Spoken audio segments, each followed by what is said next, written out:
On September 28, 2015, Jim Carrey's former girlfriend, Cathriona White, was found dead from a prescription drug overdose. Following this tragic event, White's mother and husband filed a wrongful death lawsuit against Carrey, claiming that he had used his immense wealth and celebrity status to illegally obtain and distribute prescription drugs involved in her death. Let's trace back the steps to see how Jim Carrey came under fire. He was the most popular actor of the 90s and early 2000s, a tremendous success, a record breaker, and an icon. I never use this term, but he really is a comic genius. He's a genius. He's a comic genius and rare. His shining career brought him from comedy hits to successful dramas. But the comedian quickly revealed his darker side, the cracks behind the smile. Jim likes to take comedy really far into a very dark place. I am having fun, the time of my life. It's the best time and the worst time. There's always a check. Who is Jim Carrey? What part of his personal life is undisclosed to his fans? And was he really responsible for the death of his girlfriend, Cathriona White? It's the tumultuous life of Jim Carrey. Okay, let's do this.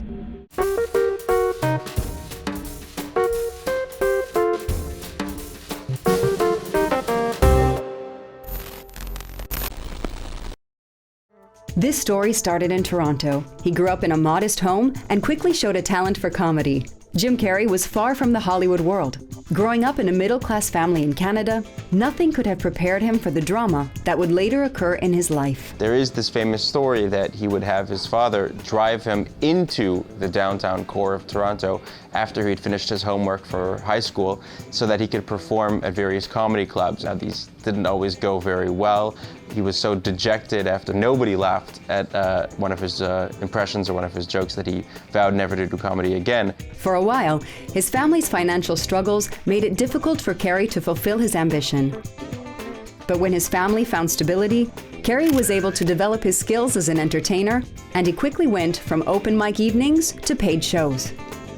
Well known in his town, Jim Carrey soon decided to move to Hollywood, where he began performing at the Comedy Store. In Los Angeles, he was right in the heart of it, right in the beating heart of the original stand-up comedy boom. And his really big break came in 1982, and he got a shot on The Tonight Show with Johnny Carson. His first years in Hollywood didn't make Jim Carrey a star, but his confidence led him to make a crazy promise to himself. When he was in his late 20s, early 30s, he wrote himself a check for $10 million. He signed the check, and he says, in 10 years, on this date, X date, I am going to cash this check that I wrote to myself. Carrey quickly turned his attention to the film and television industries. He went to New York to audition to be a cast member of NBC's Saturday Night Live. My name is Jim Carrey, and this is my Saturday Night Live audition. Carrey was surprisingly not selected.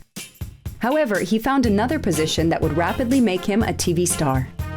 His real breakthrough in television came in 1990 when he was cast on the sketch comedy show In Living Color. It was the African-American response to Saturday Night Live, and Jim Carrey was cast as the white guy. But it wasn't until 1994, more than a decade after his arrival in Hollywood, that Carrey had his big break in the movie industry. I suggested something at the time that was insane. I suggested hiring a guy who was a television star named Jim Carrey. And I remember calling my friends at that time, and they said, well, he's just a TV star. But I thought, no, but they haven't tapped into who this guy is. Jim Carrey's a genius. Everybody was seeing that on In Living Color. He was a genius. He was stealing every scene, creating characters that were so hilarious and over the top, but relatable somehow. And I said, if we can tap into that guy, we'll have something really special. We start rolling. One of the first scenes we did was Jim kicking a box down the street as a UPS delivery guy. What I saw when I saw him was, I think, the discovery of electricity might have been a similar moment. I was discovering something electric. I have definite ideas of how I see things, and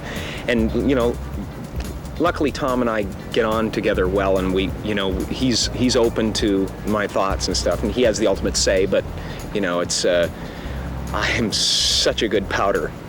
Ace Ventura, Pet Detective, not a guaranteed success, would prove Jim Carrey had the status of a major movie star. I am the man that every man would love to be. The Farley brothers, who wanted Carrey for their directing debut Dumb and Dumber, witnessed his rise. When Ace Ventura was about to come out, New Line finally stepped in to us and they said, you know, we'll come on board. We like Jim. We'll give him $250,000 to star in this low-budget movie, Dumb and Dumber. They offered him $250. He wanted $350. They said, absolutely not happening. And they were at a standstill. And then the movie opened. Ace Ventura opened. And Smash hit. And it was #1. So they said, yeah, okay, we'll give you your $350. He said, no, I want $1 million. What? You crazy? The following week, number one. He goes to $2 million. Yeah, they come back, we'll give you $1 million. Nah, I want $2. Well, anyway, many 4 weeks later, it was still #1, and he got $7 million. And everyone else in town was offering him projects and all that, so he was in the driver's seat. It was the highest paid any comedic actor in the world at the time. At the beginning of 1994, Jim Carrey was a television actor. At the end of 1994, Jim Carrey had starred in 3 multi-million-dollar grossing movies. That's a 1-year period. He made 3 movies in 1994. His first movie was Ace Ventura: Pet Detective, that came out in February 1994. Second movie was The Mask, that came out in July 1994. His third movie was Dumb and Dumber, that came out in December 1994. With each movie, Jim Carrey was climbing higher and higher on the Hollywood scale. And the actor soon broke another record with the Ben Stiller-directed film, The Cable Guy. I think we're good. The success that Jim Carrey vehicles met in the international box office meant that he was able to negotiate a $20 million payday for the next one. Only it was also a sign that he was looking to expand on what a Jim Carrey movie meant. At once, it's the product of all the power that Jim Carrey had accrued up to that point in terms of the $20 million paycheck. It's also the first sign that he was looking to move beyond what had given him that much power. And he did not play an endearing lunatic, he played a kind of a terrifying lunatic, actually. But it's a good movie. Well, hopefully after this movie, I will not only be, the guy with the poster on the wall, but I'll be the monster under the bed as well. He got possessed with some weird kind of strange psychedelic energy. I mean, I'm not exaggerating. He really did some weird stuff. Carrey indeed established himself as an extreme perfectionist, carrying the reputation of being sometimes difficult to work with. Oh, really? The toilet scene and where he beats himself up in the bathroom in Liar Liar comes to mind, where it's the actual sound of his head hitting the floor. We did not add a sound on that. And my head would have been a cantaloupe. Over the years, you hear occasional stories about Jim being difficult on set, but you know what? I read those scripts those movies where he was difficult on the set, and they were great scripts that were turned into not great movies. I read one script that was a masterpiece, got turned into a pile of dog doo, and he got this reputation as being difficult. Well, who wouldn't? Who wouldn't? Because he's a perfectionist. The comedy king took the risk in 1998 to explore more dramatic roles. The Truman Show, both a critical and popular success, revealed Jim Carrey as one of the best actors of his generation. This movie also earned him a Golden Globe Award. Jim Carrey! This is serious. It's gonna be so hard to talk out of my ass after this.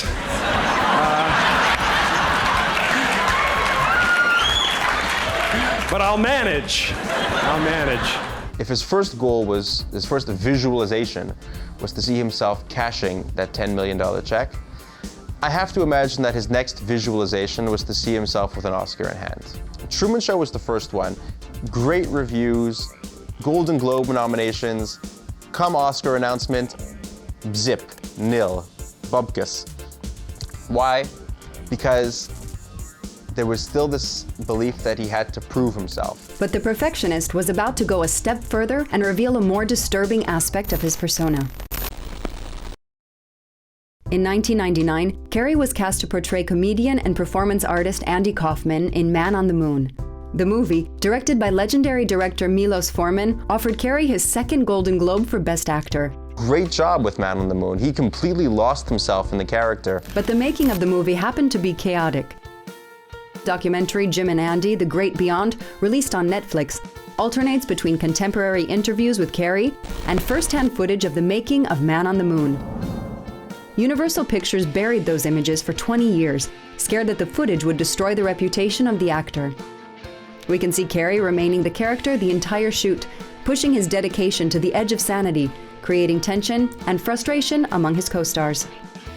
The actor himself admitted that this experience was a pivotal point in his life and career, that it has been difficult for him to go back into his own skin.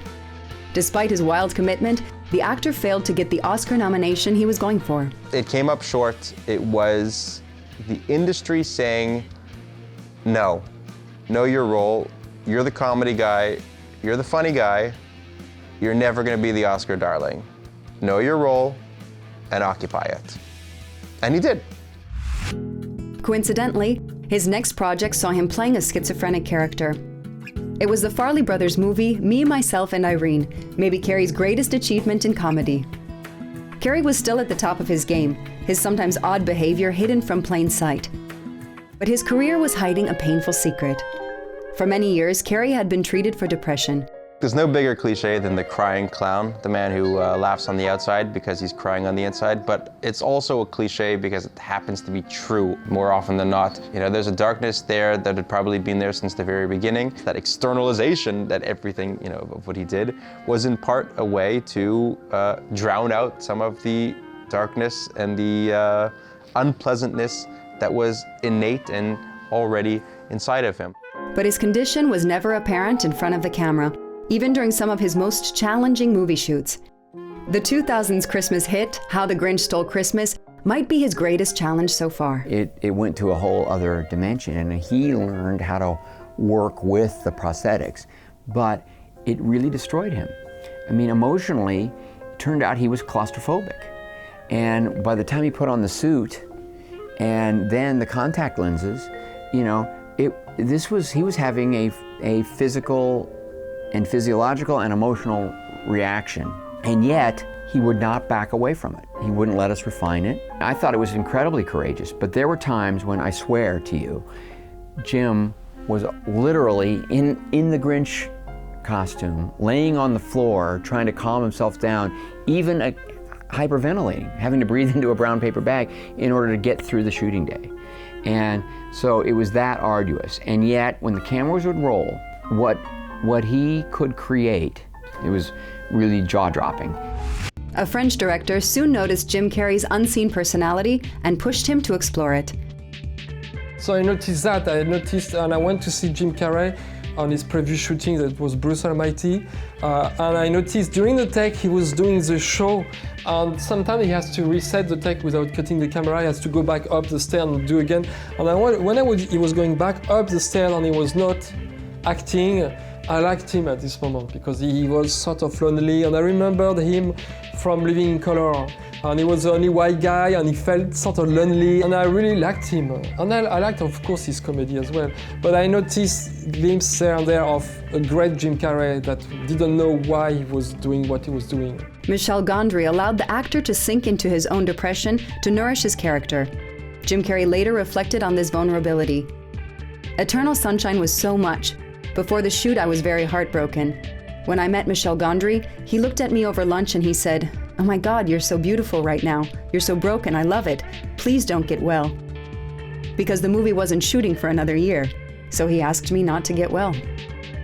I don't think that anybody would even argue that it's not one of his absolute strongest performances. Very moving and very melancholy, which is probably the first performance really to get at the melancholy at the heart of Jim Carrey. Jim Carrey's demonstrative sensibility is not only connected to his art. His relationships also played a big part in his life. And the actor always seemed to find himself in rocky relationships. Before the tragedy that would occur in 2015, he was involved with numerous women. Carrey's first marriage was to former actress and Comedy Store waitress Melissa Jane Woolmer. They remained together for almost a decade before calling it quits in 1995.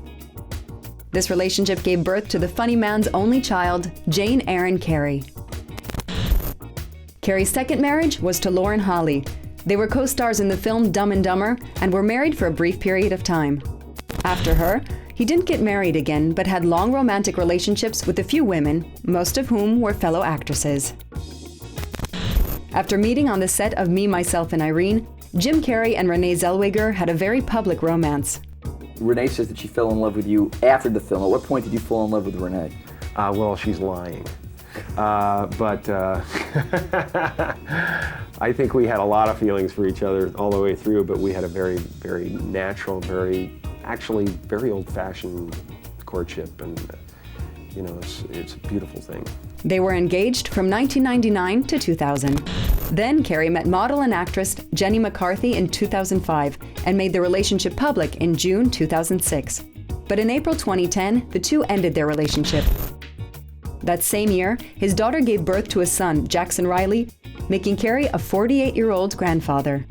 But his next romance would prove to be far more tumultuous and ended up in the most tragic way conceivable. Once you reach the mountaintop, the only way to go is back down. Cathriona White was a makeup artist from Ireland. Jim Carrey and she started dating in late 2012. They split in March 2013, but rekindled their romance in 2015. Like the actor, she suffered from depression. She had threatened suicide before taking her life in 2015.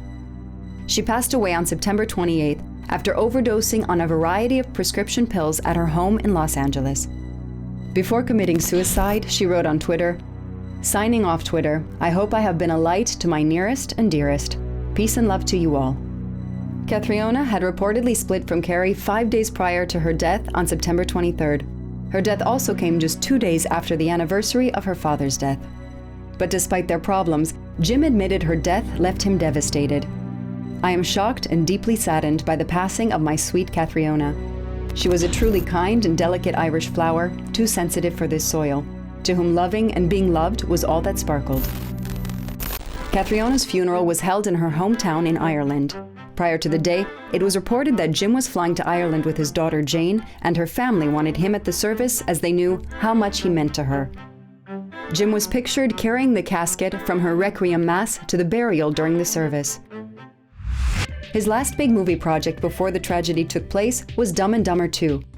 This movie was a symbol of the end of an era for the actor. Well, Hollywood had changed so much that the only movie that they were going to make together was going to be a sequel to their first movie, because that's what the new system was. The system was property-based. And that's why movie stars don't exist anymore, because it doesn't matter who plays Captain America. Nobody's gonna get a $20 million paycheck anymore because they don't have the power to ask for a $20 million paycheck. Soon, more details surrounding her death emerged. Carrey had reportedly texted Cathriona the night before her death, asking her about a bottle of prescription painkillers that had gone missing. The anti-inflammatory painkillers found in Cathriona's apartment are believed to have been intended for Carrey. She never replied to his text message.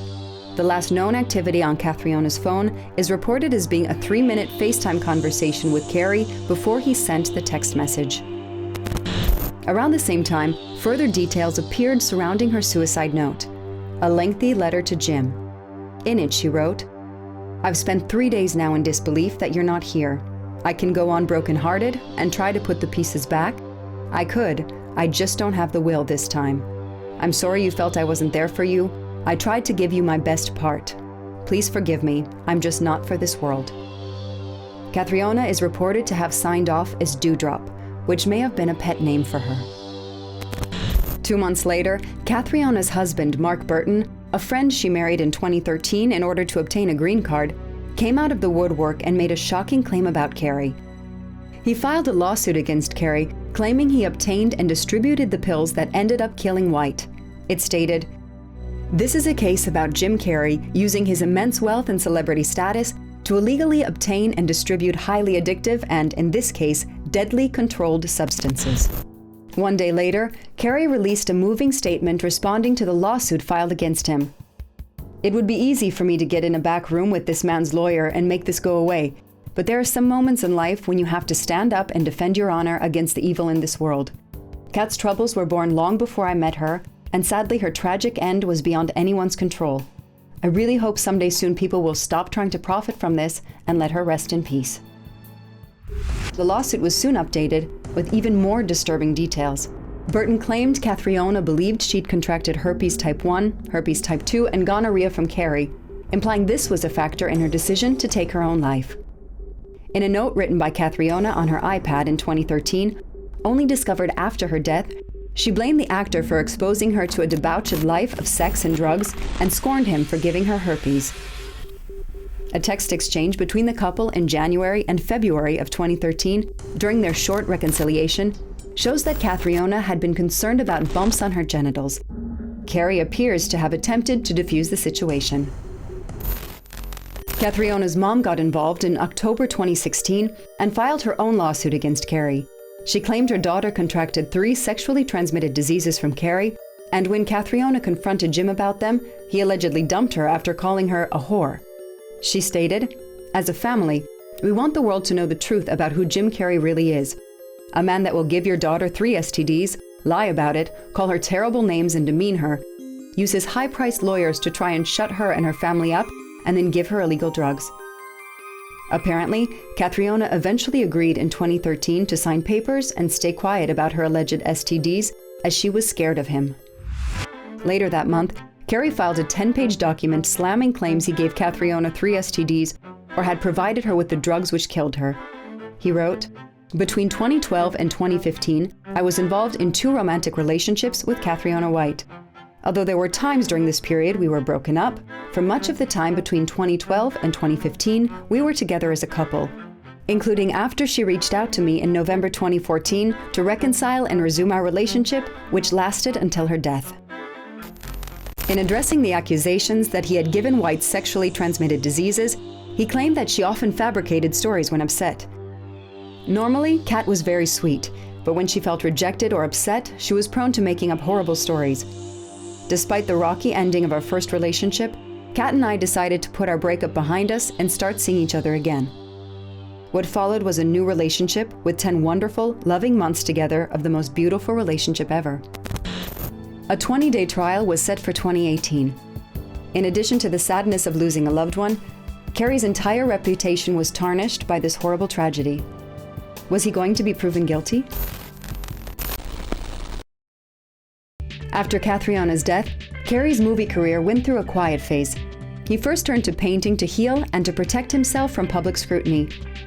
Yeah, this is a self-portrait. This is called Exposed to the Elements. Pretty extreme, but that's how we all feel right now, you know, like stripped down, naked, exposed to the elements. He also used Twitter to express his rage against the Trump administration, frequently posting satirical drawings and paintings of his own making. He had certainly been driven by personal difficulties, personal demons.